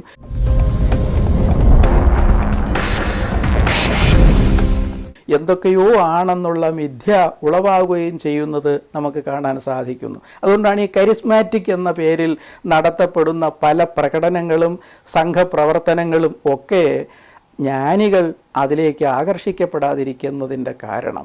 ആ വിധത്തിലുള്ള സിദ്ധികൾ ഇദ്ദേഹത്തിൽ നിന്ന്, പട്ടിണത്താരിൽ നിന്നുണ്ടാകുന്ന ഒരു പ്രധാനപ്പെട്ട സന്ദർഭം ഏത് എന്ന് ചോദിച്ചാൽ അദ്ദേഹം ഭിക്ഷയാചിച്ചുകൊണ്ട് തെരുവിലൂടെ പാട്ടുപാടി ആമോദിച്ച് നടന്നു പോകുന്ന സന്ദർഭത്തിൽ ഒരിക്കൽ സ്വന്തം സഹോദരിയുടെ ചേച്ചിയുടെ വീട്ടിൻ്റെ മുന്നിലെത്തുന്നു. ഈ ചേച്ചി ഏറ്റവും അപമാനിതയായി രാജാവിനെ പോലെ ജീവിച്ചിരുന്ന സഹോദരൻ്റെ ഈ വീഴ്ചയിൽ പരിതപിച്ച് കഴിയുന്നവളാണ്. അവർ വേഗത്തിൽ അനിയന് മുൻകാലത്ത് വളരെ ഇഷ്ടമുണ്ടായിരുന്ന അപ്പമുണ്ടാക്കി കൊണ്ട് വഴിയിൽ തടഞ്ഞു നിർത്തി കൊടുത്ത് സത്കരിക്കാനായിട്ട് ശ്രമിക്കുകയാണ്.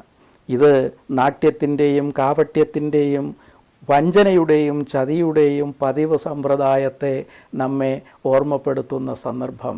ആ അപ്പം അദ്ദേഹം കൈക്കുമ്പിളിൽ സ്വീകരിച്ചു. അതിലേക്ക് അദ്ദേഹം നോക്കി പുഞ്ചിരിച്ചുകൊണ്ട് അദ്ദേഹം പറഞ്ഞു, പ്രിയ സഹോദരി, എൻ്റെ രുചിയെല്ലാം എന്നേ കൈ വിട്ടുപോയി, എൻ്റെ രുചിയെല്ലാം എന്നേ കെട്ടുപോയി. നിങ്ങൾ എൻ്റെ രുചി എന്ന് ഓർമ്മപ്പെടുത്തിയ രുചി, ലൗകിക രുചി, ഭൗതിക രുചി, അതെല്ലാം കെട്ടുപോയി. ഭൗതിക വാസനകളെല്ലാം എന്നെ വിട്ടകന്നിരിക്കുന്നു. അലൗകിക രുചി നിത്യനിരന്തരമായിട്ട് അനുഭവിച്ചു കൊണ്ടിരിക്കുകയാണ് എന്ന് പറഞ്ഞിട്ടും സഹോദരി കൊടുത്ത അപ്പം വാങ്ങി അതിൽ അടങ്ങിയിരിക്കുന്ന വിഷം കണ്ട് പുഞ്ചിരിച്ച് അദ്ദേഹം പറഞ്ഞു, പട്ടിണത്താർ പറഞ്ഞു, തൻ വിനൈ തന്നെ ചുടും, ഓട്ടപ്പം വീട്ടച്ചുടും. വിഷം പുരട്ടിയ, വിഷം കലർത്തിയ ഈ അപ്പം ഈ വീടിനെ തന്നെ ദഹിപ്പിക്കുകയാണ് എന്ന് പറഞ്ഞുകൊണ്ട് അദ്ദേഹം എടുത്ത് മുകളിലേക്ക്, മേൽക്കൂരയിലേക്ക് എറിഞ്ഞപ്പോൾ അതിൽ നിന്നൊരു തീപ്പൊരി പാറി ആ ഭവനത്തെ ദഹിപ്പിക്കാൻ തുടങ്ങി. ആ സന്ദർഭത്തിൽ സഹോദരി രക്ഷിക്കണം എന്ന് കാലിൽ വീണ് യാചിച്ചപ്പോൾ, ഭഗവാനെ, ശങ്കര, ശ്രീ പരമേശ്വര, അറിവില്ലാത്ത ഈ സ്ത്രീയെ രക്ഷിക്കുമാറാകണം എന്ന് പട്ടിണത്താർ പ്രാർത്ഥിക്കുകയും തീ കെട്ടടങ്ങുകയും ചെയ്യുന്നു. യഥാർത്ഥത്തിൽ ജ്ഞാനിയുടെ ഉള്ളിൽ സദാ ജ്വലിച്ചുകൊണ്ടിരിക്കുന്ന അഗ്നിയുടെ ഒരു വീചിക്ക് ഈ വിധത്തിൽ ഒരു നാശം, നഷ്ടം, ദഹനം നടത്താൻ സാധിക്കും എന്നതിൻ്റെ ഉദാഹരണമായിട്ടാണ് നമ്മൾ ഈ സന്ദർഭത്തെ കാണുന്നത്. അങ്ങനെ അഗ്നിജ്വാലകളിൽ നിന്നും അദ്ദേഹം ആ കുടുംബത്തെ, ഭവനത്തെ, സഹോദരിയെ രക്ഷിച്ചു പോകുന്നു. അങ്ങനെ പോകുന്ന പോക്കിൽ അദ്ദേഹത്തിൻ്റെ ജീവിതത്തിൽ അദ്ദേഹം നേരിടുന്ന മറ്റൊരു വലിയ പരീക്ഷണം, നിശബ്ദമായ ഒരു പരീക്ഷണം അത്യന്തം നാടകീയമായിട്ട് ശ്രീ രവികുമാർ അവതരിപ്പിക്കുന്നത് 5-ാം ഭാഗത്ത് നമുക്ക് കാണാൻ സാധിക്കും. മോഹം ബാക്കി നിൽക്കുന്നു എന്നാണ് അതിൻ്റെ ശീർഷകം.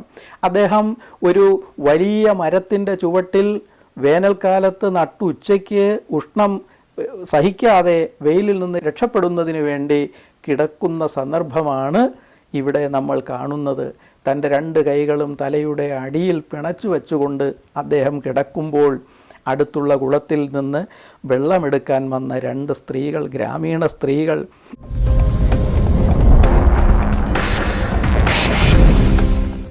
പരസ്പരം പറയുകയാണ്, ഈ കിടക്കുന്നത് ആരെന്നറിയാമോ? രാജാവിനെ പോലെ വിരാജിച്ചിരുന്ന പട്ടിണത്താരാണ്. അദ്ദേഹം എല്ലാം ഉപേക്ഷിച്ചു വന്നിരിക്കുന്നു. പക്ഷേ സുഖകാംക്ഷ പൂർണ്ണമായും അദ്ദേഹത്തെ വിട്ടകന്നിട്ടില്ല. സുഖത്തിൽ പറ്റി നിൽക്കുന്ന മനസ്സിൻ്റെ ഒരു ഭാവം ഇപ്പോഴും അദ്ദേഹത്തിൻ്റെ ഉള്ളിൽ തങ്ങി നിൽക്കുന്നു. കണ്ടില്ലേ, കൈ 2ഉം തലയ്ക്കടിയിൽ പിണച്ചു വച്ചിരിക്കുന്നത്? ആ സുഖമെങ്കിലും വേണമെന്ന് അദ്ദേഹത്തിൻ്റെ ഉള്ളിൽ നിന്നൊരു താത്പര്യമുണ്ടാകുന്നതാണ്, അതാണ് എന്ന് പറഞ്ഞത്. അദ്ദേഹം ശ്രവിക്കുകയും പെട്ടെന്ന് കൈമാറ്റുകയും ഈ വിധത്തിൽ തനിക്ക് ജ്ഞാനത്തിൻ്റെ ഒരു വാതിൽ കൂടി തുറന്നു തന്ന ഗ്രാമീണ സ്ത്രീകളെ അത്ഭുതത്തോടുകൂടി നോക്കുകയും ചെയ്യുന്നു. അവർ പോയി കുറേ കഴിഞ്ഞ് വീണ്ടും വന്നു. അദ്ദേഹം കൈകൾ മാറ്റിയിരിക്കുന്നത് മനസ്സിലാക്കി. ഇപ്പോൾ അദ്ദേഹം പൂർണ്ണജ്ഞാനി ആയിരിക്കാമെന്നൊരുത്തി പറയുമ്പോൾ അവരെ പറയുന്നു, ആയിട്ടില്ല. ഇപ്പോഴും അദ്ദേഹത്തിന് തന്നെക്കുറിച്ച് മറ്റുള്ളവരുടെ മനസ്സിലുള്ള വിലയിരുത്തൽ എന്ത് എന്ന് അറിയണം എന്ന മോഹം അവശേഷിക്കുന്നു. അതും പാടില്ല. അങ്ങനെയുള്ള ആ ഒരു മോഹം പോലും മനസ്സിൽ നിന്നും മാഞ്ഞു പോയെങ്കിൽ മാത്രമേ പരമജ്ഞാനിയാകുവാൻ സാധിക്കുകയുള്ളൂ എന്ന മറ്റേ സ്ത്രീയുടെ വാക്കു കേട്ടിട്ട് അദ്ദേഹത്തിന് വീണ്ടും ജ്ഞാനത്തിൻ്റെ അടുത്ത പടവിലേക്ക് കടന്നു പോകാൻ സാധിക്കുന്നു. ശ്രദ്ധിക്കുക, 2 സ്ത്രീകൾ, ഗ്രാമീണ സ്ത്രീകൾ, കുടുംബിനികൾ, പതിവ്രതകളായ സഹധർമ്മിണിമാരുടെ ഈ വാക്കുകളെക്കുറിച്ച് നമ്മൾ പ്രത്യേകം ഓർക്കണം. ഭാരത സംസ്കാരത്തിൻ്റെ ഏറ്റവും വലിയ സവിശേഷത നമ്മുടെ മാതൃകുലത്തിൻ്റെ മഹനീയമായ സംഭാവനയാണ്. ആലോചിച്ച് നോക്കുക, നമ്മുടെ സ്ത്രീകൾക്ക് വീടിന് പുറത്തു പോകാൻ പറ്റില്ല, വിദ്യാഭ്യാസം ചെയ്യാൻ അവസരമുണ്ടായിരുന്നില്ല, സ്വാതന്ത്ര്യമില്ലായിരുന്നു എന്നൊക്കെയാണല്ലോ ചരിത്രം പകരുന്ന പാഠങ്ങൾ. സത്യമാണ്. പക്ഷേ അങ്ങനെയുള്ള പാഠങ്ങൾ അഭ്യസിച്ചിരുന്നില്ലെങ്കിലും ഗൃഹം എന്നത്, ഭവനം എന്നത് ഭാരതത്തിൻ്റെ പൂർവ്വചരിത്രത്തിൽ ഭവനം ആതുരാലയവും വിദ്യാലയവും ദേവാലയവുമായിരുന്നു എന്നതിനെ ബോധ്യപ്പെടുത്തുന്ന വിധത്തിൽ ഭവനത്തിൽ നിന്ന് കിട്ടുന്ന ശിക്ഷണം അച്ഛനമ്മമാരും മറ്റു ബന്ധുക്കളുമാകുന്ന ഗുരുജനങ്ങളിൽ നിന്ന് പരമ്പരയാ വാമൊഴിയിലൂടെയും അനുഭവജ്ഞാനത്തിലൂടെയും സ്വന്തമാക്കുന്ന അറിവ് കൊണ്ട് നമ്മുടെ അമ്മമാർ, സ്ത്രീകൾ കൈവരിച്ച ഉന്നതമായ നിലയെ ബോധ്യപ്പെടുത്തുന്ന സന്ദർഭമാണിത്. നമുക്ക് നമ്മുടെ ഋഷിമാർക്കൊപ്പം സ്ത്രീകളായ ഋഷിമാരെയും പരിചയപ്പെടാൻ സാധിക്കും. ഋഷിക എന്നാണ് അവർക്ക് പേര്. 10-40 ഋഷികമാരെയെങ്കിലും നമുക്ക് വേദത്തിൽ തന്നെ കാണാൻ സാധിക്കും.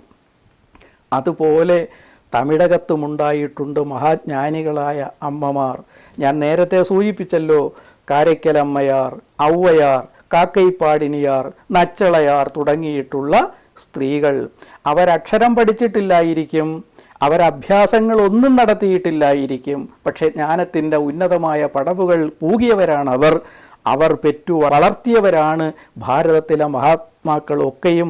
സകല മഹത്തുക്കളെയും പെറ്റു വളർത്തിയത് ഇങ്ങനെയുള്ള സാധാരണ അമ്മമാരാണ്, സ്ത്രീകളാണ്. ആ മാതൃകുലത്തിൻ്റെ സംഭാവനയാണ് യഥാർത്ഥത്തിൽ ഭാരതത്തിൻ്റെ സംസ്കാരം.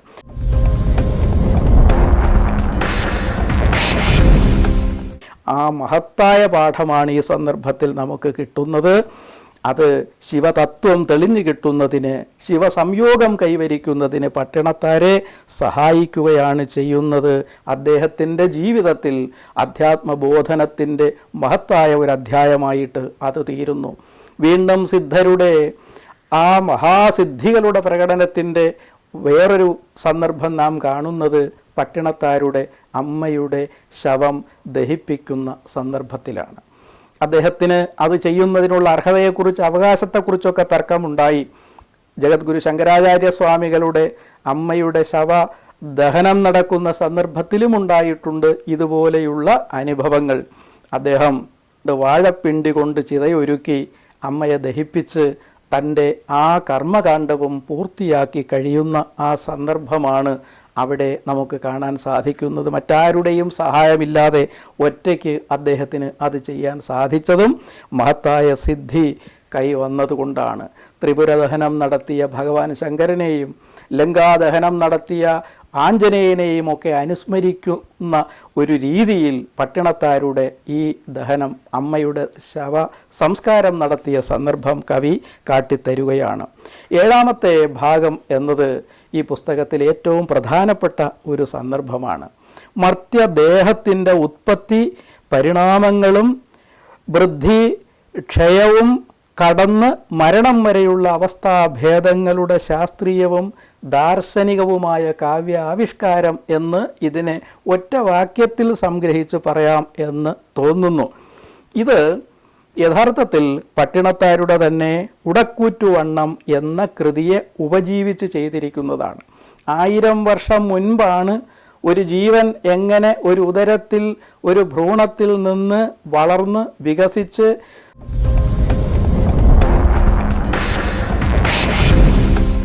ഭൂമിയിൽ മനുഷ്യദേഹമേറ്റു വന്ന് ഓരോ പടവുകൾ താണ്ടി വീണ്ടും മരണത്തിലെത്തിച്ചേരുന്നത് വരെയുള്ള ഘട്ടങ്ങളെന്ന് ശാസ്ത്രീയമായി വിവരിക്കുന്ന സന്ദർഭമാണ്.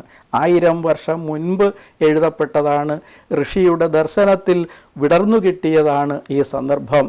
അതാണ് ഇവിടെ പറയുന്നത്. നമ്മുടെ തുഞ്ചത്ത് എഴുത്തച്ഛൻ അധ്യാത്മരാമായണം കിളിപ്പാട്ടിലെ സമ്പാദ്യവാക്യത്തിലും ഇങ്ങനെ ഒരു വിവരണം നടത്തുന്നത് നമുക്ക് കാണാൻ സാധിക്കും.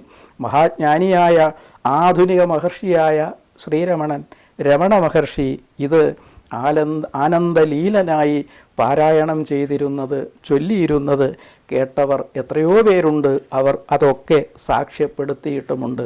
സുദീർഘമായ ഈ ഭാഗം ശാസ്ത്രത്തിൻ്റെയും കാവ്യത്തിൻ്റെയും സുഭഗത്വം ഒന്നുപോലെ സമ്മാനിക്കുന്നതാണ്. കഴുമരം കത്തുന്നു എന്ന 8ാം ഭാഗവും ജ്ഞാനിയുടെ സിദ്ധിയുടെ മറ്റൊരു ആവിഷ്കാരമാണ്. ഒരു ഗണപതി ക്ഷേത്രത്തിൻ്റെ മുന്നിൽ ധ്യാനലീനനായിരിക്കുകയാണ് പട്ടിണത്താർ. കൊട്ടാരം കൊള്ളയടിച്ചു വന്ന 2 കള്ളന്മാർ ഗണപതി ഭഗവാൻ ഒരു സമ്മാനം വലിച്ചെറിഞ്ഞു കൊടുത്തു, ഒരു നവരത്ന ഹാരം. പക്ഷേ വിഗ്രഹത്തിൽ വീഴുന്നതിന് പകരം അത് ചെന്നു പതിച്ചത് ധ്യാനലീലനായിരിക്കുന്ന പട്ടിണത്താരുടെ കഴുത്തിലാണ്. രാജഭടന്മാർ വന്ന് ഈ കള്ളനെ രാജാവിൻ്റെ സമക്ഷത്തിൽ ഹാജരാക്കി. രാജാവ് ഭദ്രഗിരി വിചാരണ ചെയ്തു. കുറ്റവാളി എന്ന് കൽപ്പിച്ചു. വധിക്കുന്നതിന് തീരുമാനിച്ചു. കഴിവേറ്റുന്നതിന് നിയോഗിച്ചു.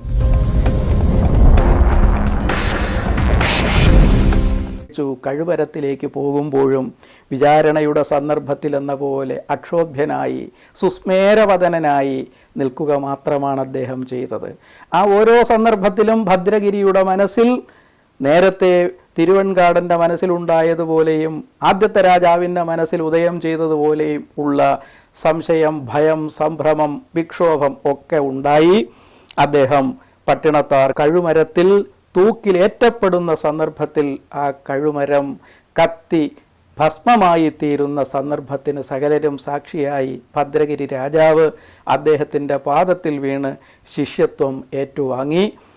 രാജാവ് കൊട്ടാരം ഉപേക്ഷിച്ച് സകലതും ഉപേക്ഷിച്ച് ജ്ഞാനിയുടെ, തുറവിയുടെ, സന്യാസിയുടെ മാർഗത്തിൽ സഞ്ചരിച്ച് ഗുരുനാഥന് മുൻപേ സാക്ഷാത്കാരത്തിൻ്റെ സമാധ്യാനുഭവം സ്വായത്തമാക്കി തീർത്ത പരമധന്യമായ അവസ്ഥ കാട്ടിത്തരുന്ന ആ സന്ദർഭമാണ് ഇവിടെ നമുക്ക് കാണാൻ സാധിക്കുന്നത്.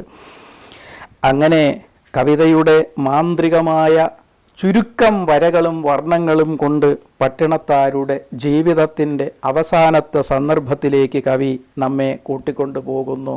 9, 10 എന്നീ ഭാഗങ്ങളിൽ പട്ടിണത്താർ പേക്കരിമ്പുമായി അലയുന്നു എന്ന 9ാം ഭാഗത്തിൽ അദ്ദേഹം ഈ തുറവിയുടെ ജീവിതമേറ്റതിന് ശേഷം പോയ സ്ഥലങ്ങളിൽ സന്ദർശിച്ച ശിവക്ഷേത്രങ്ങളിൽ നിന്നെല്ലാം പേക്കരിമ്പെടുത്ത് കടിച്ചു നോക്കുന്ന ഒരനുഭവം വർണ്ണിക്കുന്നുണ്ട്. എപ്പോഴും പേക്കരിമ്പ് മധുരമില്ലാത്തതായിട്ട്, കവർപ്പുള്ളതായിട്ടേ അനുഭവപ്പെട്ടിട്ടുള്ളൂ.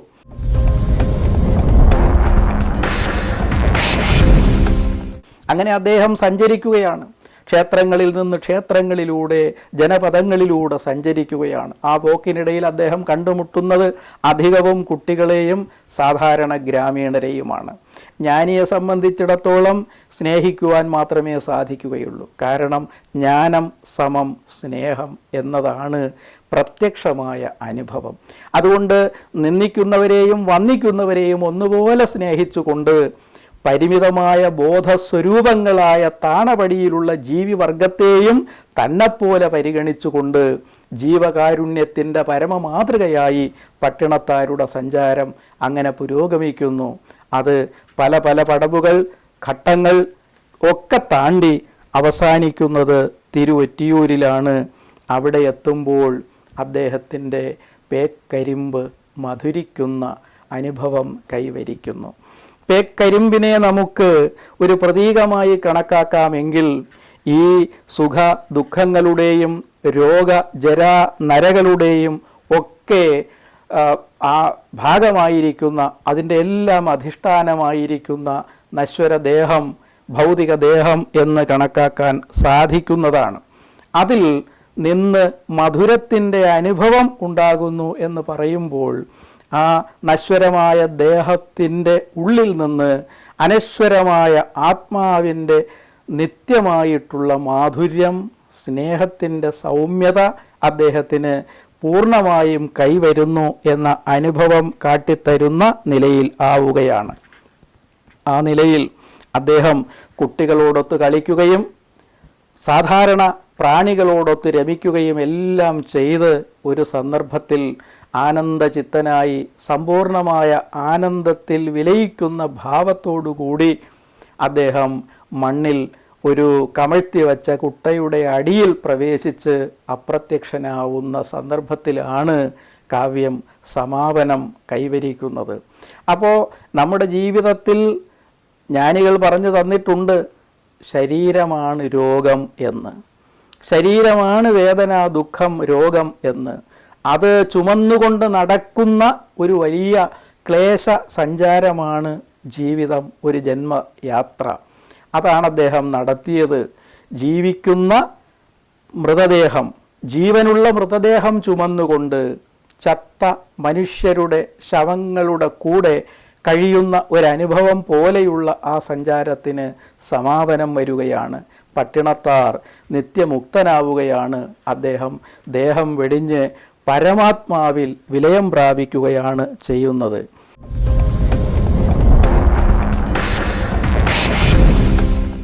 ആ സന്ദർഭം വളരെ കാവ്യാത്മകമായിട്ട് അദ്ദേഹം 5 ഖണ്ഡങ്ങളിലൂടെ പൂർത്തിയാക്കുന്നു. മനസ്സും ബുദ്ധിയും അഹങ്കാരവും ചിത്തവും വെന്തു വെണ്ണീറായി, എല്ലാ അറിവുകളും കത്തിച്ചാമ്പലായി, ഞാൻ നിർമ്മലനായി, ഞാൻ ശിവനാകുന്നു. അറിവുകൾ പോലും അസ്തമിക്കുന്ന, അറിവുകൾ പോലും അപ്രസക്തമായി തീരുന്ന അനുഭവം, പരമജ്ഞാനിയുടെ അനുഭവം, അതാണ് പരമാനന്ദത്തിൻ്റെ അനുഭവത്തിൻ്റെ ബ്രഹ്മാനന്ദത്തിൻ്റെ പരമാവസ്ഥ എന്ന നിലയിൽ ബോധ്യപ്പെടുത്തിക്കൊണ്ട് അഹം ബ്രഹ്മാസ്മി എന്ന അനുഭവം കൈവരിച്ചുകൊണ്ട് പരമപദപ്രാപ്തിയിലെത്തുന്ന ജീവന്റെ കാംക്ഷ സഫലമാകുന്നത് കാട്ടിക്കൊണ്ട് പട്ടിണത്താർ എന്ന കാവ്യം പൂർണ്ണത പ്രാപിച്ചിരിക്കുന്നു. ഉപസംഹാരമായിട്ട് അദ്ദേഹം ഉപക്രമത്തിൽ വിവരിച്ച അതേ വെൺത തിരുമൂലരുടെ തിരുമന്ത്രത്തിലെ 2290 പദ്യം തന്നെ ആവർത്തിച്ച് പറഞ്ഞിരിക്കുന്നു. ആ അറിവിലേക്ക് അദ്ദേഹത്തെ കൊണ്ടെത്തിച്ച ഒരു സ്വകാര്യ ജീവിത മാർഗം കൂടി നമുക്ക് ഒന്ന് ഓർക്കണം. അദ്ദേഹത്തിൻ്റെ ഭവനത്തിൽ കുട്ടിക്കാലത്ത് വന്നെത്തിയിരുന്ന ബന്ധുക്കൾ സംഭാഷണത്തിൽ തമിഴിൽ പറഞ്ഞു വന്ന വിവരങ്ങളിൽ അടങ്ങിയിരുന്നത് പട്ടിണത്താരെയും ശിവവാക്യരെയും ഒക്കെ സംബന്ധിച്ച വർത്തമാനങ്ങളായിരുന്നു. പിന്നീട് അദ്ദേഹത്തിൻ്റെ സഹോദരിമാർ ത്രിസന്ധ്യയ്ക്ക് നിലവിളക്ക് കൊളുത്തി ജപിച്ച നാമങ്ങളിൽ ഇതുപോലെയുള്ള സിദ്ധർ പാടലുകൾ പ്രതിധ്വനിച്ചിരുന്നു. അത് കഴിഞ്ഞ് അദ്ദേഹം തൻ്റെ ഗുരുവിൻ്റെ സവിധത്തിലേക്ക് എത്തുമ്പോൾ ശ്രീനാരായണ ഗുരുവിൻ്റെ തത്വ ബഹുലമായിട്ടുള്ള കാവ്യ വാങ്മയങ്ങൾ അനുഭവിച്ചിട്ടുണ്ടായിരുന്നു. അതിലൂടെയാണ് അദ്ദേഹം ബോധസ്വരൂപനായ ഗുരുനാഥൻ ജി ബാലകൃഷ്ണൻ നായർ സാറിൻ്റെ കാൽച്ചുവട്ടിൽ വന്നണഞ്ഞത്. അതോടുകൂടി ഗുരുനാഥൻ ശിഷ്യനെയും തൻ്റെ നിലയിലേക്ക് കൊണ്ട് ഉറപ്പിച്ചു നിർത്തി. അതിൻ്റെ സാഫല്യം മലയാള ഭാഷയിൽ ഭാരതീയ കവിതയായി, സനാതന കവിതയായി 3 പേരുകളിൽ അദ്ദേഹം സമ്മാനിച്ച് കൃതകൃത്യനായിരിക്കുന്നു എന്ന് പറഞ്ഞുകൊണ്ട് അവസാനിപ്പിക്കട്ടെ. നന്ദി.